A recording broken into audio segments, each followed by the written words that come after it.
Assalamualaikum warahmatullahi wabarakatuh. Waalaikumsalam. Selamat pagi Ibu. Selamat pagi. Sebelumnya, perkenalkan saya Azmi Gosumia, mahasiswi dari Program Studi Pendidikan Akuntansi Universitas Negeri Jakarta. Di sini saya izin mewawancarai Ibu tentang proses penyusunan modul ajar mengenai akuntansi keuangan kelas 11. Sebelumnya di sini saya dengan Ibu siapa? Bu Eva. Oke, baik Ibu Eva. Di sini saya ingin menanyakan beberapa pertanyaan terlebih dahulu ya Ibu. Oke. Menurut Ibu, bagaimana proses seorang guru dalam menyusun modul ajar akuntansi keuangan berdasarkan capaian pembelajaran, tujuan pembelajaran, dan kebutuhan seorang siswa serta kondisi nyata di kelas bagaimana Ibu? Iya. Kita sebagai seorang guru dalam menyusun modul ajar itu tentunya kita harus punya CP, di mana CP itu di dalam kurikulum Merdeka itu sudah ada gitu ya. Nah, dari CP tersebut kita harus menganalisis CP-nya dulu, kira-kira nanti apa sih materi yang tepat untuk kita ajarkan kepada siswa. Kemudian dari CP tersebut juga kita dapat menurunkan tujuan pembelajarannya, gitu. Kita dapat menghasilkan tujuan pembelajaran yang tepat diterapkan. Nah, tujuan ini harus benar-benar sesuai kondisi kelas tersebut, gitu, dan disesuaikan juga dengan, karena kita di SMK ya, programnya akuntansi keuangan itu adanya di SMK, sekolah menengah kejuruan, di mana nanti yang tujuan siswanya itu akan bekerja. Jadi selain melihat kebutuhan siswa, juga kita harus menyesuaikan dengan dunia industri dan dunia usaha, seperti itu dari tujuan pembelajaran itu. Kemudian setelah kita menurunkan tujuan pembelajaran itu, kita juga harus melihat keadaan si siswanya ya, keadaan siswa tersebut ya, misalnya karakteristik siswa dalam satu kelas tersebut, kemudian latar belakang kehidupan siswa tersebut seperti apa, jadi itu akan mempengaruhi pembelajarannya. Kemudian dari situ lagi, selain tujuan pembelajaran, keadaan siswa, terakhir kondisi nyata ya, kondisi nyata di kelas itu seperti misalnya di sini akuntansi ada 6 itu ada 2 kelas, ada 6 kelas. Dari 6 kelas itu uh, kelas-kelasnya itu berbeda-beda. Ada yang fasilitas sarana prasarananya lengkap, bisa semua, bisa digunakan semua. Ada yang misalnya ketika kita mengajar, kita udah menyiapkan nih PowerPoint, tiba-tiba proyektornya tidak bisa, seperti itu. Jadi sebagai seorang guru itu juga harus dipersiapkan ketika plan A kita tidak bisa dilaksanakan di kelas tersebut, seperti itu. Ya, baik Ibu. Uh, da, Bagaimana Ibu menyesuaikan tujuan pembelajaran dengan alokasi jam mata pelajaran agar seluruh materinya itu tercapai dengan optimal itu Bu? Oke, kalau dengan materi pembelajaran dengan alokasi jamnya, kalau di kita saat membuat modul ajar itu kita juga membuat apa namanya, uh, apa ATP kali Bu? iya, ATP ya? ATP, kemudian rencana pembelajaran setahun per semester, seperti itu kan. Nah, dari situ nanti bisa kita terapin tuh dari CP-CP itu, mana CP yang kita, menurut guru tersebut, materi esensialnya yang mana yang untuk kita ajarkan di kelas tersebut, gitu. Dan materi esensial itu nanti akan kita susun alokasi waktu yang tepatnya berapa dengan melihat kondisi di kelasnya seperti apa dan karakteristik siswanya seperti apa.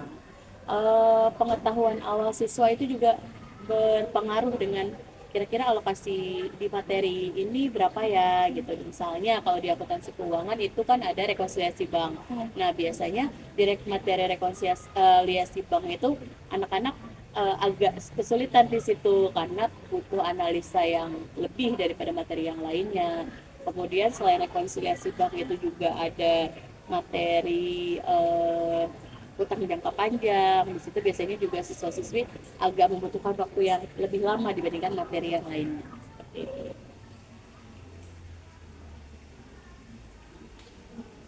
Menurut Ibu, bagaimana seorang guru menentukan media dan bahan ajar yang sesuai dengan kebutuhan peserta didik dalam materi pembelajarannya? Ya, tadi kan sempat ditanyakan juga di awal ya, bagaimana seorang guru menyusun modul ajarnya. Seperti yang sudah dijelaskan sebelumnya, kita harus melihat CP-nya, menganalisis CP-nya, kemudian apa namanya tadi menurunkannya ke dalam tujuan pembelajaran, kemudian setelah itu disesuaikan dengan kondisi guru. Nah, seperti itu juga dalam menyusun bahan ajar dan materi ajar. Kita lihat dengan kemampuan siswa di awal nih, kemampuan siswa di awalnya sudah sampai tahap mana, kemudian kondisi di kelasnya seperti apa. Nah, itu yang nantinya akan kita gunakan untuk penyusunan bahan ajarnya, disesuaikan dengan keadaan siswa di kelas, bagaimana sarana prasarananya dan lain-lainnya. Seperti itu. Menurut Ibu, apakah ada materi yang tidak diajarkan dalam semester ganjil kelas 11 nih, Ibu? Yang saat ini Iya, saat ini. belum tercapai. Iya. Nah, kalau saat ini kebetulan kita di kelas 11 itu ada perubahan tahun ini ya. Tahun ini ada perubahan jadwal praktik kerja lapangannya. Di mana praktik kerja lapangannya itu biasanya di kelas 11 semester di kelas 12, sorry, di kelas 12 semester 6, semester genap. Tapi kali ini kita ada perubahan, pergantian schedule PKL-nya itu jadi di kelas 11. Di kelas 11 semester genap ini nih. Kemarin mereka keluar PKL itu dari bulan April, Mei, Juni gitu. Kemudian akan berlanjut nanti ketika mereka naik ke kelas 12. Nah, hal itu tentunya mempengaruhi materi yang kita sampaikan di kelas ya. Yang tadinya kita susun program semesternya itu sudah sedemikian rupa, tiba-tiba karena ada perubahan PKL yang diputuskannya tidak di awal pembelajaran, tapi di pertengahan pembelajaran, ya jadi mempengaruhi hal itu gitu. Jadi ada beberapa materi memang yang bukannya belum tersampaikan, sudah tersampaikan, tapi hanya saja mungkin pemahaman siswa belum sempurna di materi tersebut karena belum menyeluruh dan belum banyak latihan yang kita gunakan di situ. Tapi mereka sudah keburu ke tempat PKL.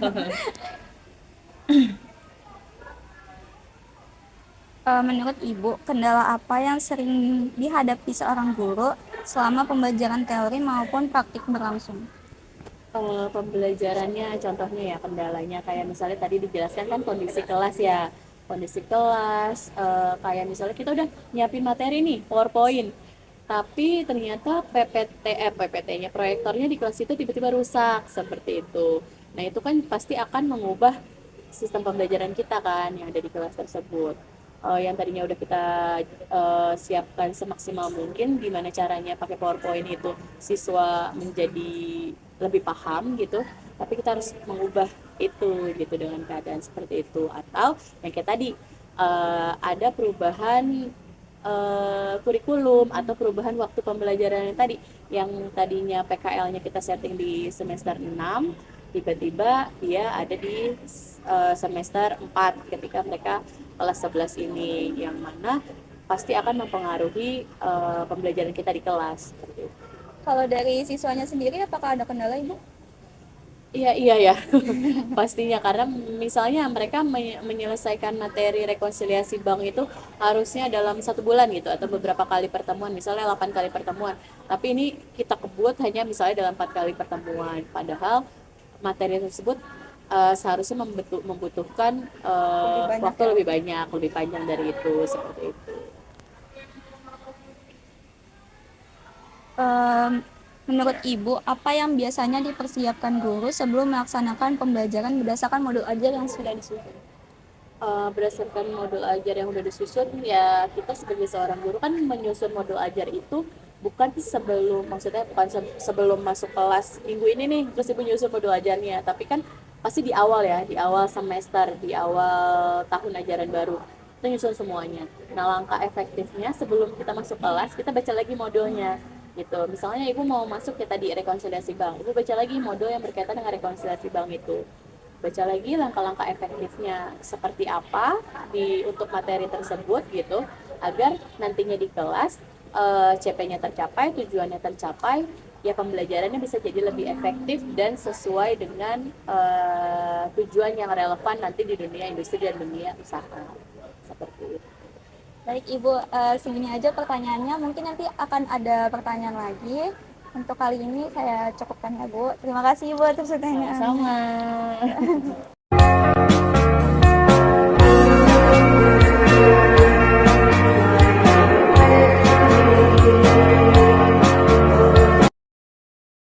Perkenalkan kami dari kelompok satu, izin mempresentasikan secara singkat modul ajar yang sudah kami susun sedemikian rupa dengan NIM 17156256039. Lalu yang kedua ada Fitri Aulia dengan NIM 17156255151. Yang ketiga ada Japina Julianti dengan NIM 17156256051. Dan terakhir ada Muhammad Suhaib dengan NIM 17. Oke, di sini ada visi misi dari SMK 47 Jakarta sendiri, yaitu lalu misinya itu membangun budi pekerti luhur dan kompetensi peserta didik agar tamatan dapat memasuki dunia kerja yang bertahap regional dan juga nasional. Yang kedua ada membina tenaga pendidikan untuk memiliki pengetahuan dan wawasan luas serta kompetensi yang handal untuk melaksanakan tugasnya. Yang ketiga ada berupaya menyediakan sarana dan prasarana berlatih dan belajar memadai. Yang pertama ada identitas modul. Seperti yang kita tahu, nama penyusunnya ada asli kosongnya, Fitri Aulia, Safina Jilani, dan juga Muhammad Suhaib. Kami memilih melakukan observasi akuntansi keuangan, yang jumlah alokasi waktunya adalah 108 jam pelajaran per 45 menit. Jumlah pertemuannya yaitu 18 pertemuan dengan 6 jam pelajaran per pertemuan. Lalu ada kompetensi awalnya yaitu peserta didik telah memahami konsep dasar akuntansi, persamaan dasar akuntansi, dan siklus akuntansi perusahaan. Peserta didik mampu mengidentifikasi dan mengklasifikasikan akun sesuai dengan prosedur akuntansi yang berlaku. Dimensi profil lulusannya yaitu keluargaan, penalaran kritis, kolaborasi, dan kemandirian. Next slide. Di sini ada capaian pembelajarannya. Deskripsinya itu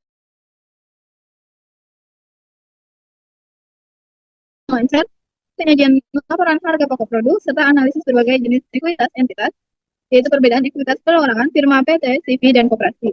Capaian pembelajarannya itu persediaan, dokumen, kas, dan sarakas, kartu aset non mancat, serta analisis berbagai jenis ekuitas entitas.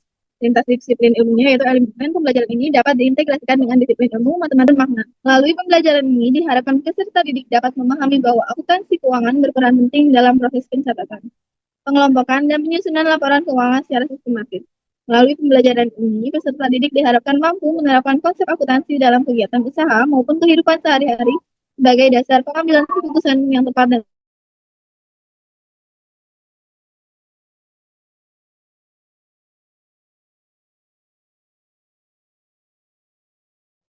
Oke, selanjutnya ini ada pertanyaan pemantik, yaitu salah satunya ada kenapa setiap usaha perlu mencatat transaksi keuangan. Yang kedua ada bagaimana mengetahui perusahaan itu untung atau rugi. Yang ketiga ada apa yang masuk dengan piutang dan utang. Dan yang keempat sebutkan akun apa saja yang terdapat dalam jurnal umum. Dan yang kelima ada apa yang dimaksud dengan akuntansi.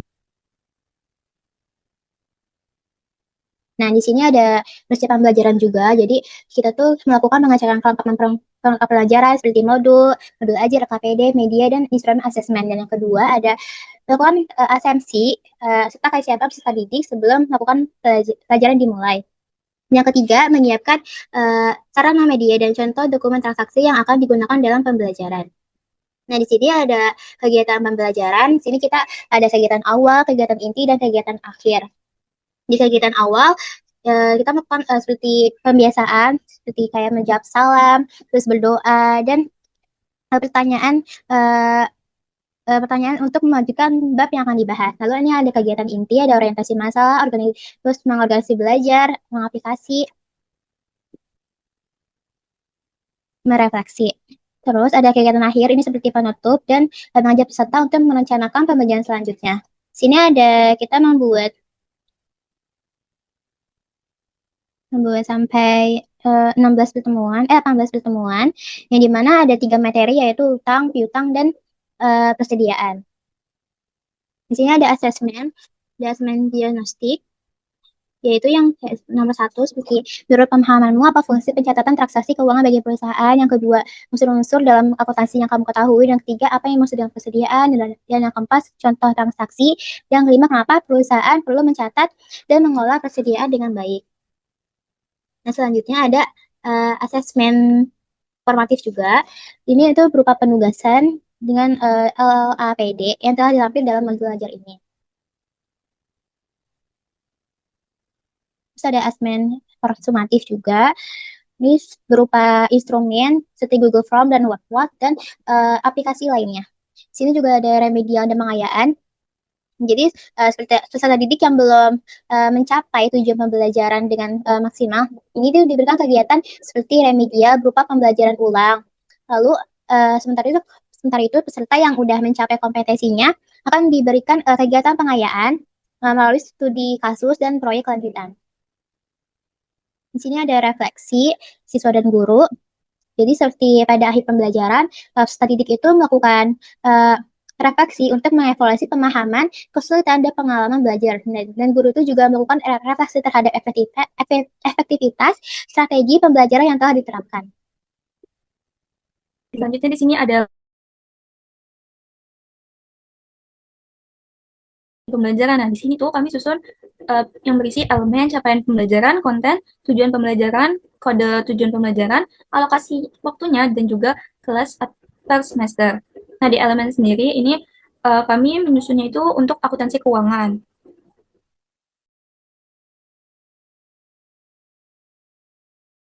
Dan juga persediaan. Untuk alokasi waktunya, selama satu pertemuan itu, kami menggunakan 6 JP atau 6 jam mata pelajaran. Boleh di next. Perhitungan minggu efektif. Nah, karena ini hanya untuk semester ganjil, jadi perhitungan efektifnya ini kami gunakan dengan jumlah waktu pembelajaran yang tersedia selama satu semester. Jadi, seluruh materinya itu bisa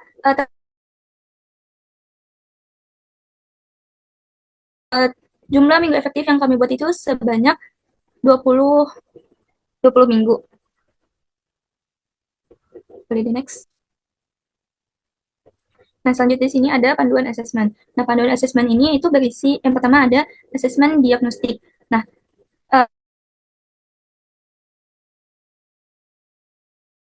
karena melalui tulisan atau bisa juga berupa Google Form. Nah, tujuannya untuk apa? Tujuan itu untuk mengetahui kondisi dan juga kesiapan belajar peserta didik dalam mengikuti proses pembelajaran.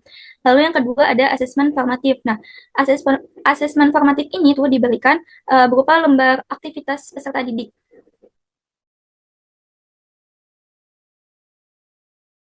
Terhadap pembelajaran tersebut.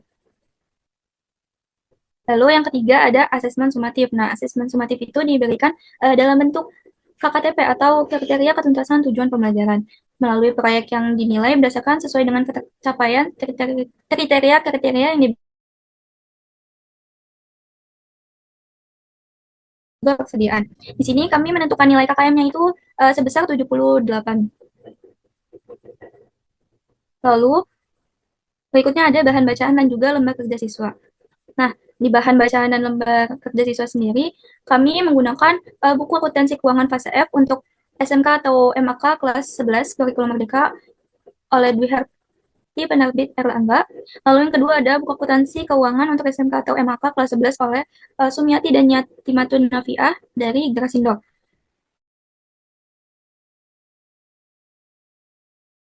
RS buku edisi 1 ke 4 oleh Hans Kartihadi dan juga Kosita Uli Sinaga. Lalu kami juga menggunakan video pembelajaran dan sumber belajar lainnya.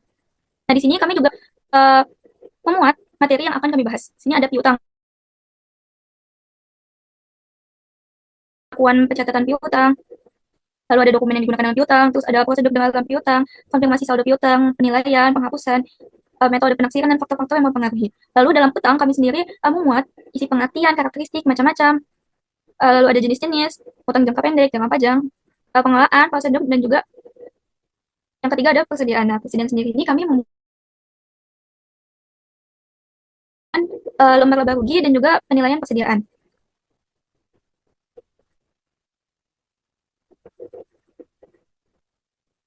Oke, selanjutnya di sini ada lembar aktivitas peserta didik atau LAPD. Nah, di LAPD sendiri ini kami gunakan sebagai sarana untuk mengetahui bagaimana peserta didik paham terhadap materi yang sudah diberikan. Selain itu, ini juga sebagai latihan atau praktik peserta didik dalam identifikasi transaksi, menyusun, dan juga menghitung serta menyelesaikan kasus.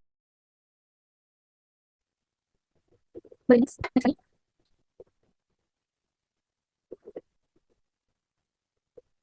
Nah, di sini juga ada glosarium yang udah kami buat, mungkin cuma kayak istilah dan juga pengertiannya tersendiri. Jadi, secara keseluruhan modul ini tuh dirancang untuk membentuk peserta didik agar menjadi